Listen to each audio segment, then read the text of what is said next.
Penang Tanjong பூங்கா மீரா அடுக்குமாடி குடியிருப்பு பகுதியில் ஜூலை 4ஆம் தேதி மற்றும் 6ஆம் தேதிக்கிடையே விஷம் வைக்கப்பட்ட உணவு உட்கொண்டது அல்லது விஷம் கலந்த நீரை அருந்திய காரணத்தினால் 27 நாய்கள் மாண்டதாக சந்தேகிக்கப்படுகிறது. இறந்த அந்த நாய்களில் 6 வயது லீலாவ் என்று பெயரிடப்பட்ட ஹஸ்கி வகை நாயும் அடங்கும். இந்த சம்பவம் குறித்து ஜூலை 10 மற்றும் 14ஆம் தேதிகளில் பினாங்கு பிராணிகள் மருத்துவ சேவைகள் துறை புகார் பெற்றதாக அத்துறையின் தலைவர் டாக்டர் திஷ்ரின் முகமது இஸ்மாயில் தெரிவித்தார்.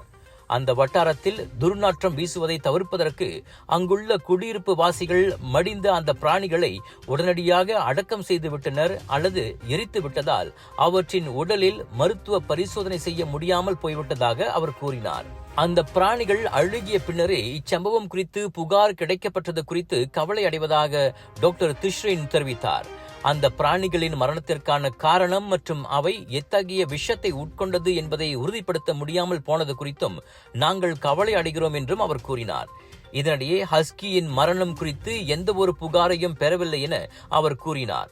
அது குறித்து இணையதள பதிவேடுகளில் வெளியான தகவல் மூலமாகவே வீட்டில் வைக்கப்பட்டிருந்த ஹஸ்கி ரக நாயும் மடிந்ததாக தகவல் வெளியானதாக அவர் கூறினார்.